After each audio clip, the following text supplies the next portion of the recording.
Santo Espírito, és bem-vindo aqui.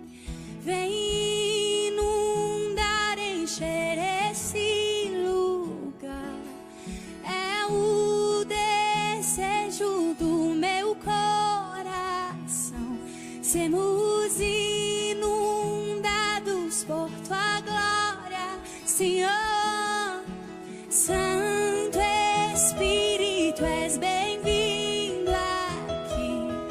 Vem inundar, encher esse lugar. É o desejo do meu coração. Sermos inundados por tua glória, Senhor.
Irmãs e irmãos, Paz seja conosco.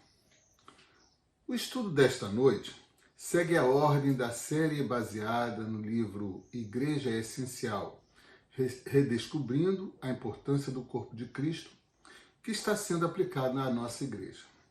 Tal como os estudos anteriores, este também tem por título uma pergunta que é: fazer parte é realmente necessário?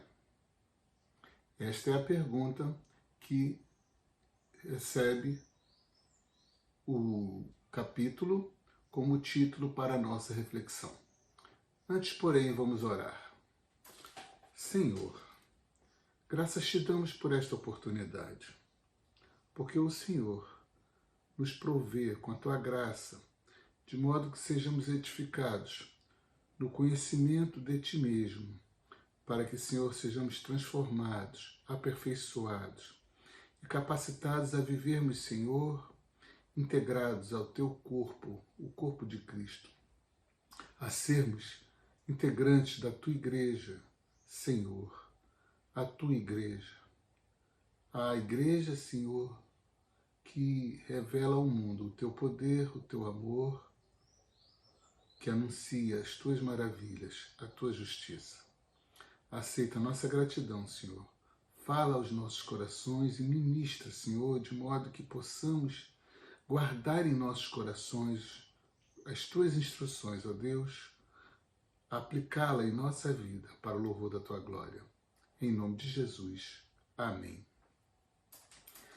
Certamente, queridos, que esta pergunta, fazer parte é realmente necessário, está se referindo à necessidade de fazer parte da igreja como instituição divina, que ao mesmo tempo, onde se fizer presente, agrega e identifica o povo santificado, que pertence a Deus e tem uma investidura de sacerdócio real e que representa o reino de Deus na terra porque expressa o corpo de Cristo.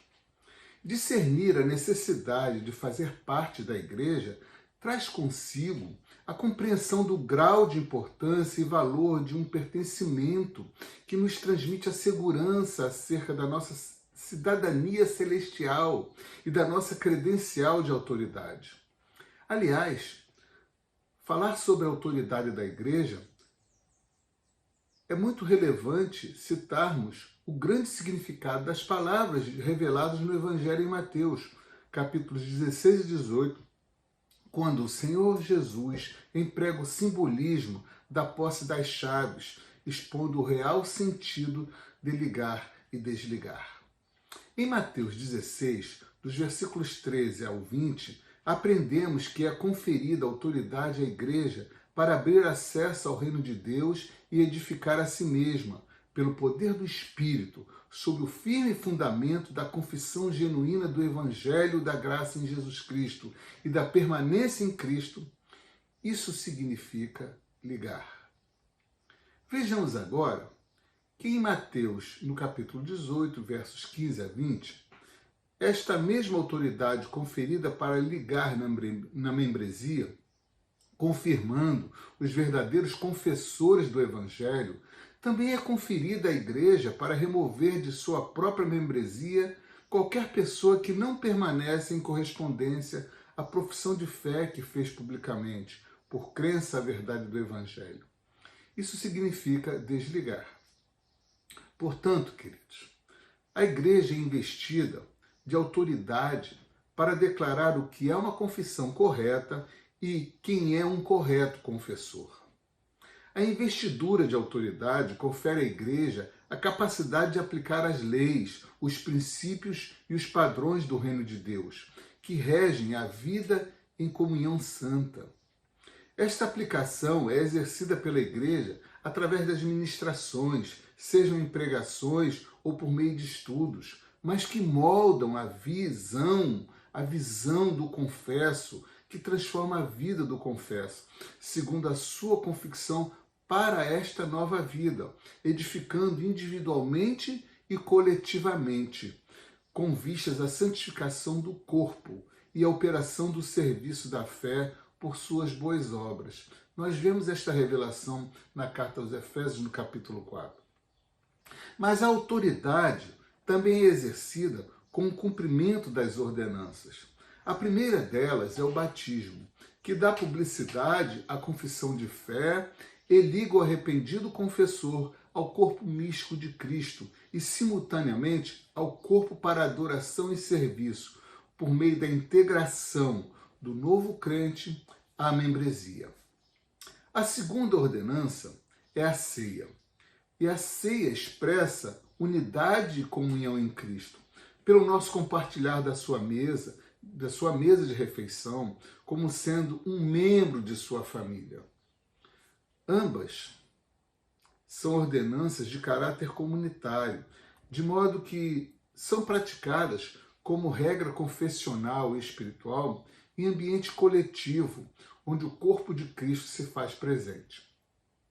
Nesse particular, eu preciso dizer que não deve prevalecer como empecilho para que se batize um arrependido confesso a impossibilidade da presença da membresia regular para o ato de batismo. Mas é necessário compreendermos que é um ato da igreja. Nós temos evidências bíblicas, narrativas de passagem, como quando o evangelista diácono Filipe batizou aquele eunuco no caminho da faixa de Gaza, ali na Palestina, e ele estava somente, ele, Filipe, e aquele eunuco etíope.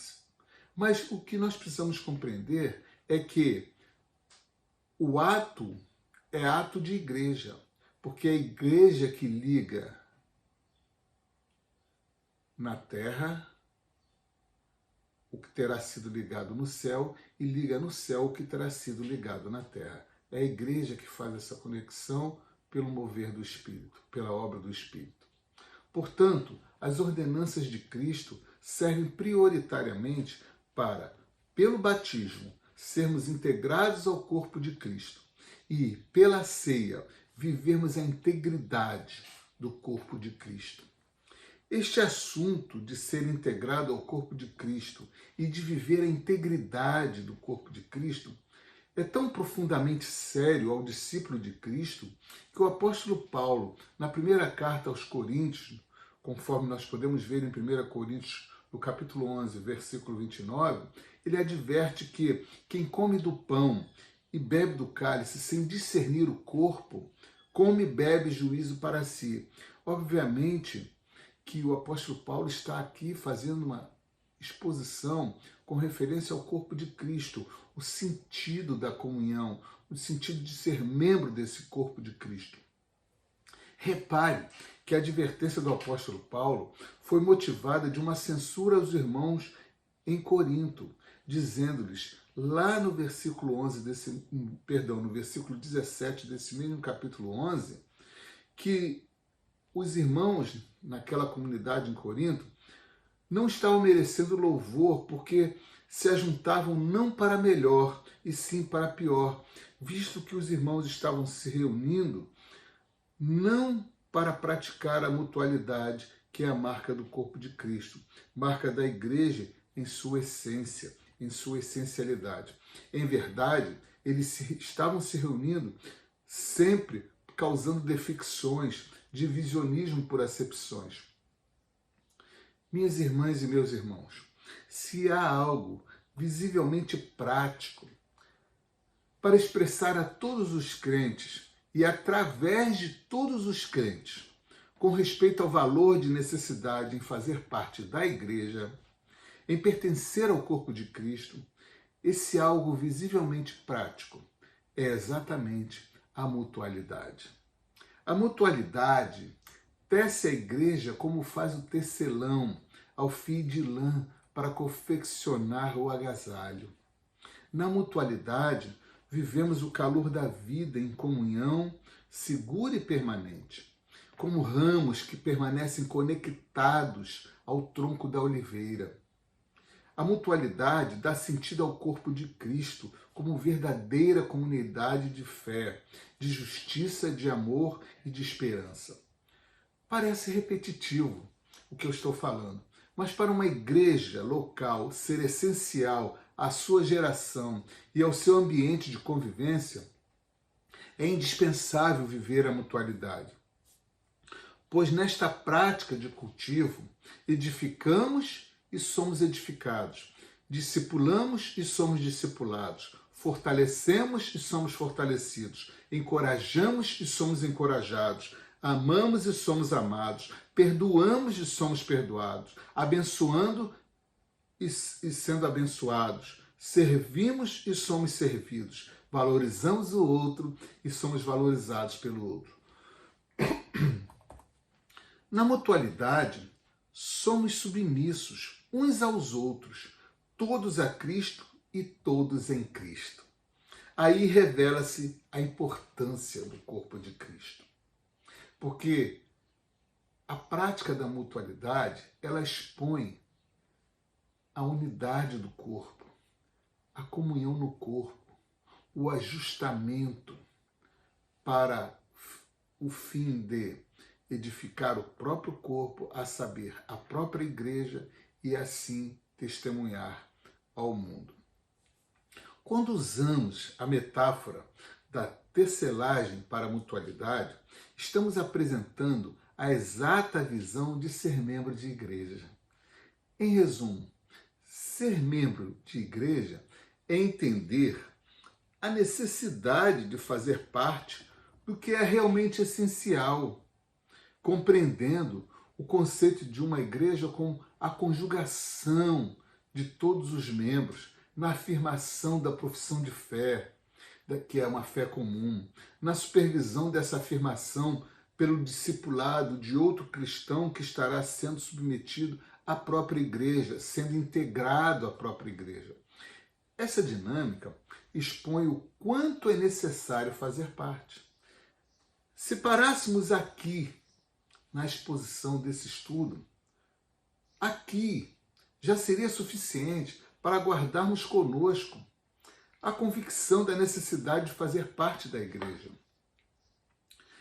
Ao compreendermos a dinâmica da igreja, também discernimos a necessidade de fazermos parte como um compromisso em via de mão dupla, pois ao pedir que outros cuidem de você, você também se compromete a cuidar dos outros. É daí que, prestando atenção nessa dinâmica da igreja, fica evidente que o batismo, que a ceia do Senhor e que a prática da membresia da igreja andam juntos, credenciando o reconhecimento do povo de Deus como um ajuntamento dos cidadãos do céu na terra. É exatamente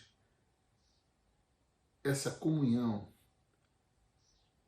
batismo que integra, ceia que vive a unidade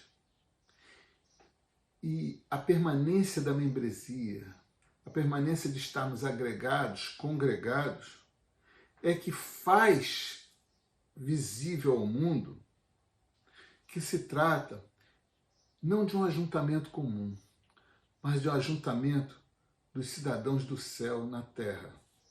Essa é a igreja. Repare que uma vez eleitos, justificados, santificados, separados, como é a palavra que nos expõe, que nos revela, nós somos convidados permanentes a permanecer ao corpo de Cristo, a pertencer ao corpo de Cristo. Essa permanência no pertencimento à igreja é interessante porque, embora sendo muitos, somos todos um só corpo. Isso é maravilhoso. Aparentemente é inexplicável, mas quem vive a nova vida em Cristo pode discernir o que é sermos todos um só corpo, embora sejamos muitos, embora sejamos tantos. É como nos ensina o apóstolo Paulo em 1 Coríntios, no capítulo 10, verso 17. Porque nós, sendo muitos, somos um só pão e um só corpo, porque todos participamos do mesmo pão. E esse mesmo pão é o corpo de Cristo. é o próprio Cristo. É nesse corpo é que nós vivemos a unidade, a conexão de uns aos outros. Toda essa exposição acerca do pertencimento ao corpo de Cristo, como motivação ao fazer parte da igreja, é exatamente o que faz com que nós nos afirmemos uns aos outros como crentes em Cristo. O corpo de Cristo age governado e conduzido por sua cabeça, nós sabemos muito bem. E essa cabeça é o próprio Cristo. Se Cristo veio ao mundo para anunciar o reino e servir pelo reino, a igreja, por outorga de seu Espírito, também anuncia o reino e serve pelo reino. É nesse sentido que a igreja universal, e aí nós estamos falando da igreja invisível, da comunhão mística, do corpo místico de Cristo, ela é chamada à prática das boas obras, as quais são manifestas ao mundo por via natural dos membros de uma igreja local. Olha como é maravilhoso isso. Eu vou repetir essa exposição. A igreja universal, a igreja invisível, de todos os conectados a essa membresia espiritual, a esse corpo místico, a igreja invisível,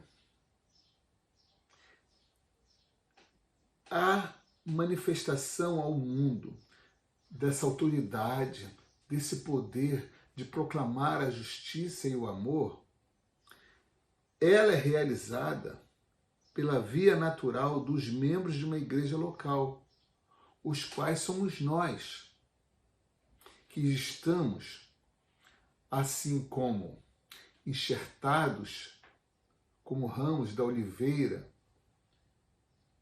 o ramos da videira, que é o Senhor Jesus,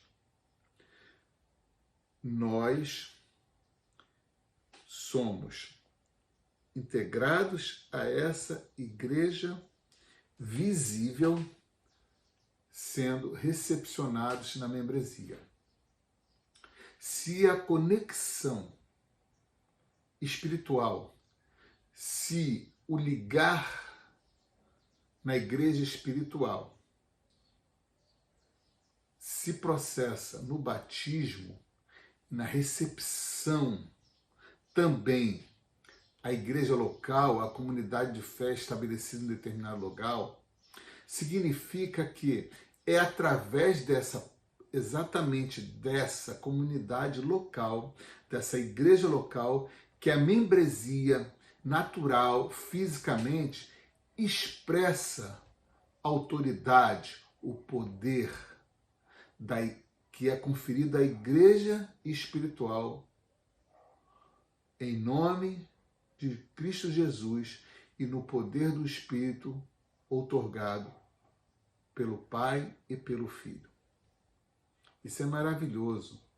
Portanto, qualquer crente que se achar ausente no corpo visível, a saber, na igreja local, permanecendo inoperante na obra, na verdade, ele está desconectado do corpo invisível, da igreja espiritual, porque está inapto a expressar a obra que se caracteriza no revelar ao mundo a sublimidade do amor e da justiça de Deus em Cristo. Por isso, nós concluímos que se na santificação a igreja é exclusivista, no amor e na justiça a igreja é inclusivista. Se Jesus Cristo veio ao mundo e viveu entre os homens para servir e para incluir, a igreja de Cristo é enviada ao mundo pelo próprio Senhor Jesus, pelo próprio Cristo, para servir imitando a Cristo e invocando o poder de Cristo, para fazer discípulos, para formar, para ensinar, para proclamar, para multiplicar, para agregar vidas a esse corpo. É neste ponto, desdobrando a nossa exposição sobre o inclusivismo no amor e na justiça e sobre o exclusivismo na santificação, é que precisamos entender verdadeiramente a respeito de quem faz parte da igreja e quem não faz parte da igreja. Porque esta questão diz respeito essencialmente ao testemunho da igreja como agência do reino de Deus na terra. Nós já dissemos aqui que membresia de igreja tem a mesma conotação de ser membro da família de Deus, de ser membro do corpo de Cristo. É o suficiente para entendermos que não há mais nada no mundo que se possa assemelhar com a igreja.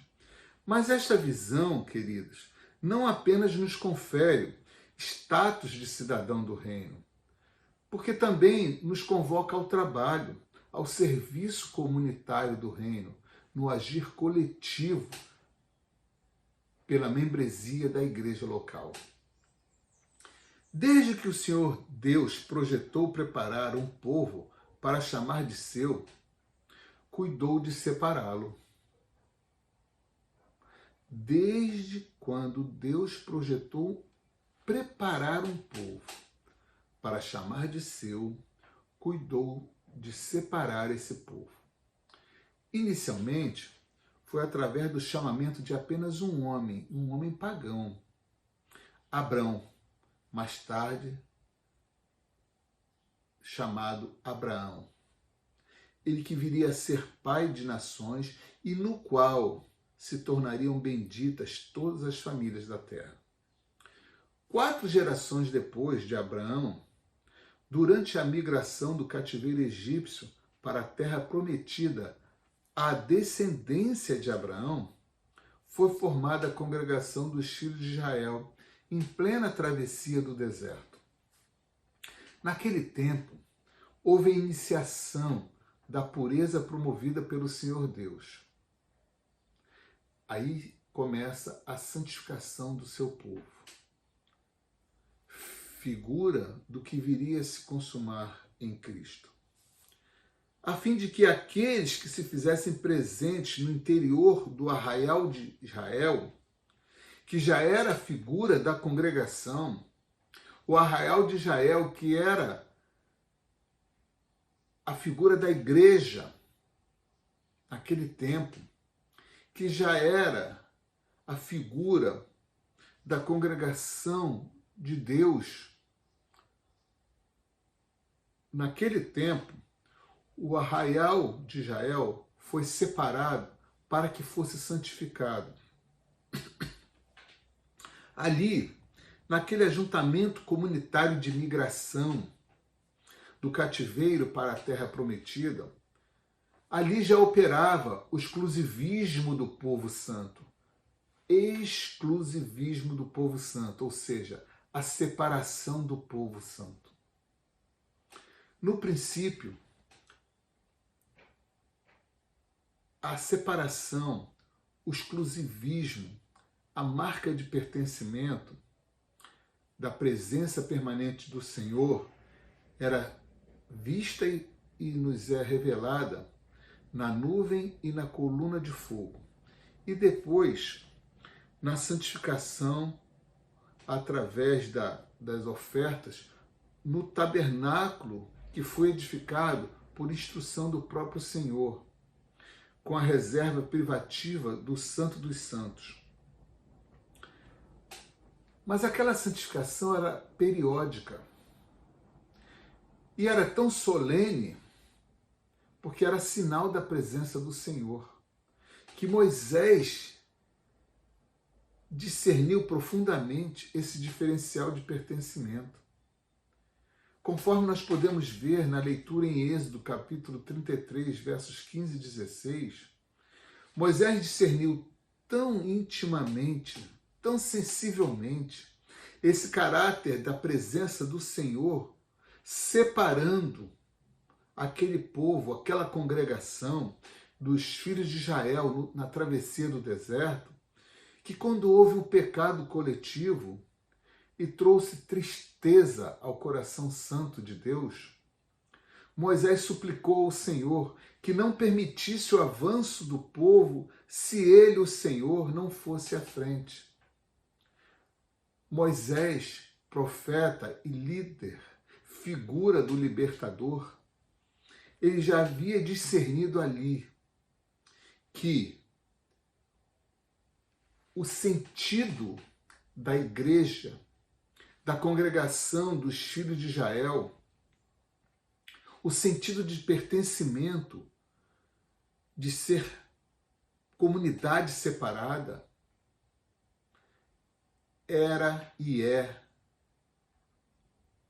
a marca da presença do Senhor no nosso meio, naquele meio, nos tempos da travessia.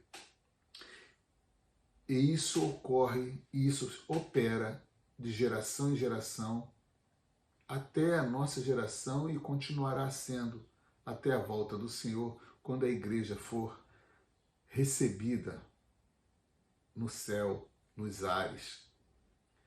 O apóstolo Paulo traz este ensino à igreja de Corinto, que nos serve de referência, conforme podemos ver na segunda carta aos Coríntios, no capítulo 6, versos 14 a 18, que nós vamos ler. Vejamos. Não vos ponhais em julgo desigual com os incrédulos, porquanto que sociedade pode haver entre a justiça e a iniquidade? Ou que comunhão da luz com as trevas? Que harmonia entre Cristo e o maligno? Ou que união do crente com o incrédulo? Que ligação há entre o santuário de Deus e os ídolos? Porque nós somos santuário de Deus, vivente, santuário vivente. Como ele próprio disse, habitarei e andarei entre eles, serei o seu Deus, e eles serão o meu povo. Por isso, retirai-vos do meio deles. Retirai-vos, aqui é a exata noção de separai-vos para a consagração, para a santificação. Separai-vos, diz o Senhor, não toqueis em coisas impuras, e eu vos receberei. Serei vosso Pai, e vós sereis para mim filhos. Filhos e filhas, assim diz o Senhor, o Todo-Poderoso. Então aqui nós já podemos discernir, queridos, o sentido, o propósito da separação, o propósito de separar um povo que se ajunta pela fé comum, pela confissão de fé, num só Deus, que se revela no Pai, no Filho e no Espírito Santo. E que essa comunhão é visível ao mundo pelo ajuntamento através da membresia da igreja local. Esse exclusivismo da igreja tem, como a palavra nos diz, que o Senhor declara que serei o Pai e vós sereis meus filhos e minhas filhas, nos dá a exata compreensão de pertencimento à família de Deus. Esta visão de família de Deus, de ser separada por Deus, nós podemos associar aí o caráter exclusivo da igreja. Mas é um caráter exclusivo, é um exclusivismo que agrega. Se é exclusivo porque é um povo separado, um povo que é consagrado na santificação, no Espírito, é também inclusivo porque o inclusivismo da igreja se opera alcançando outras vidas, pelo trabalho e serviço comunitário do reino, que é exatamente o sacerdócio real, igualmente movido pelo Espírito. Assim como o Espírito Santo santifica para que haja o caráter exclusivo da igreja como povo de propriedade peculiar, nação santa, povo exclusivo de Deus, o Espírito Santo que nos é dado nos dirige para que possamos operar o caráter inclusivista, alcançando vidas através do serviço comunitário da igreja, que expressa o sacerdócio real, que representa o reino,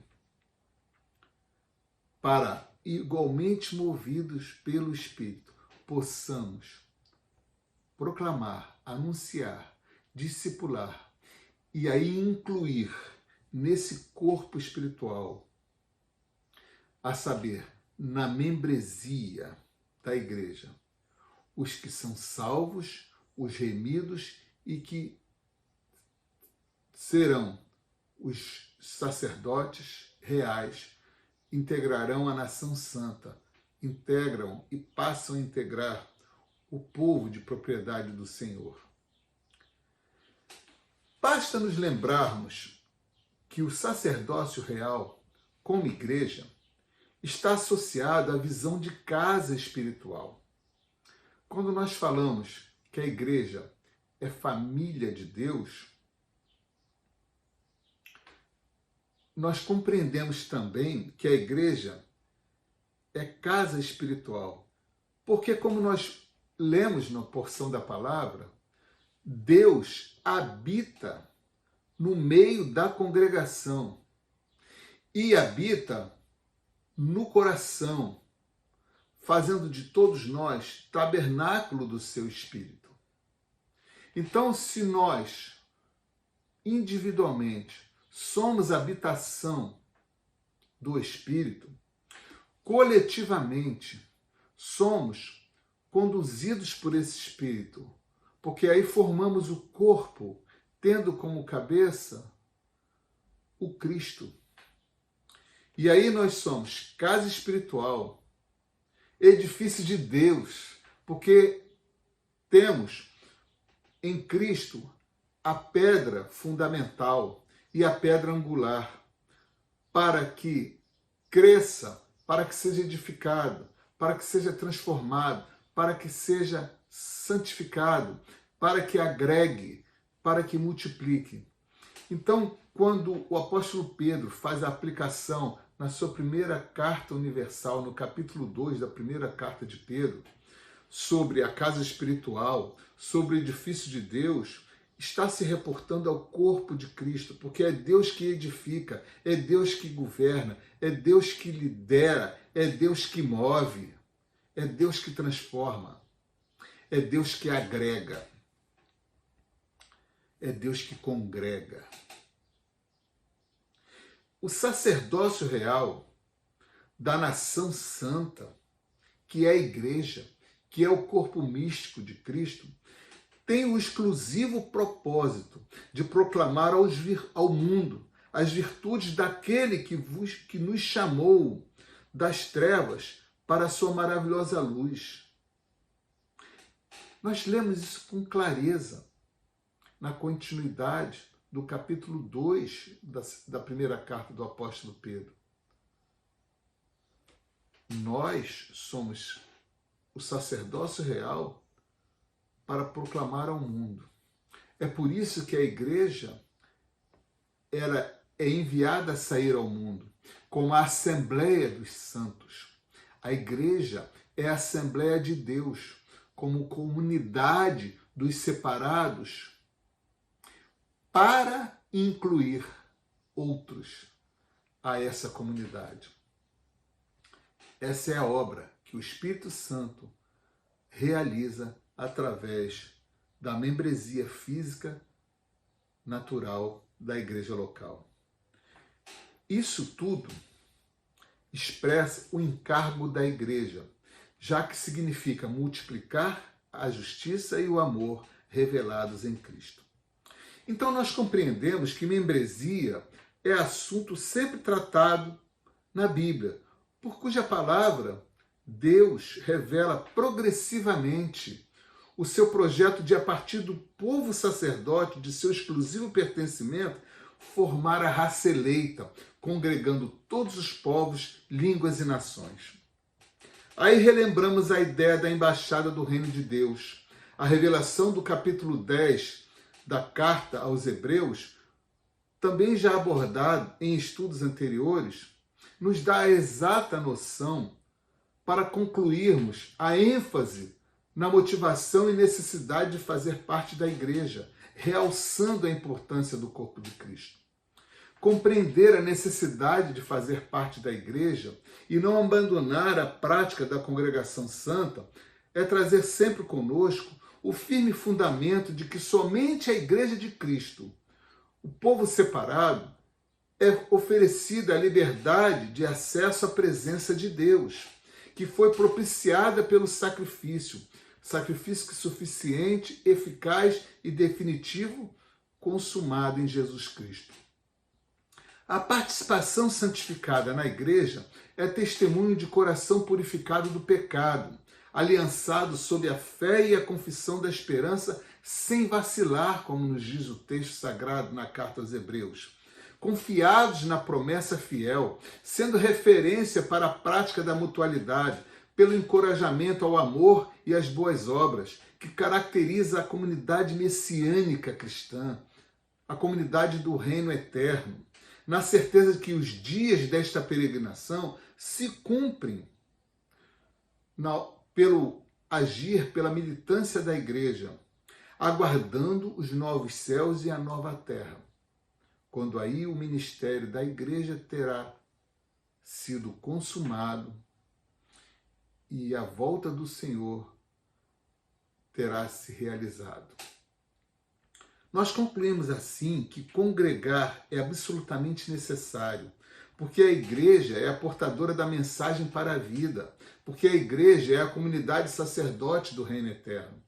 Fazer parte da membresia de igreja é viver na congregação santificada, é desenvolver uma participação de coração sincero para ressaltar a importância do corpo de Cristo, sabedores de que, no ajuntamento da Assembleia dos Santos, vivemos a comunhão na diversidade que somos, mas a confissão em unidade que também somos, e o maravilhoso vínculo da paz que nos torna filhos de Deus no amor em Cristo. Que o Senhor nosso Deus nos abençoe. Vamos orar mais uma vez. Senhor da glória,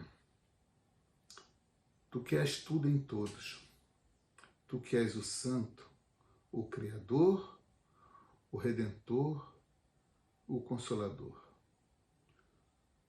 Tu que és o Eterno, Tu que és para nós o princípio e o fim. Nós te damos graças, porque o Senhor nos separa por amor do Teu nome, nos justifica por amor do Seu nome, para que, Senhor, saibamos discernir o que é o amor e a justiça que procede de Ti. E sabendo discernir, possamos proclamar ao mundo a Tua justiça, o Teu amor, a Tua verdade. Senhor, então, ensina-nos cada vez mais a compreendermos o verdadeiro, o real sentido de sermos membros da Tua igreja, sermos parte do corpo de Cristo, Seu Filho, Jesus, nosso Salvador, para que, Senhor, saibamos viver como representantes do Teu reino santo e eterno, do reino dos céus, nesta terra. E assim, Senhor, proclamarmos as Tuas maravilhas, permanecermos, Senhor, ó Deus, na perseverança e na esperança de que virão os novos céus e a nova terra, e o Senhor estará conosco, porque, Senhor, estar conosco e estarmos em Ti é insuperável, porque não há nada melhor e nada pode nos separar do teu amor. Aceita a nossa gratidão, Senhor, por mais uma oportunidade de estudos e edifica-nos em Ti, Pai, para o louvor da Tua glória. Oramos em nome de Jesus. Amém, Senhor. Amém. Até outra oportunidade. Deus nos abençoe.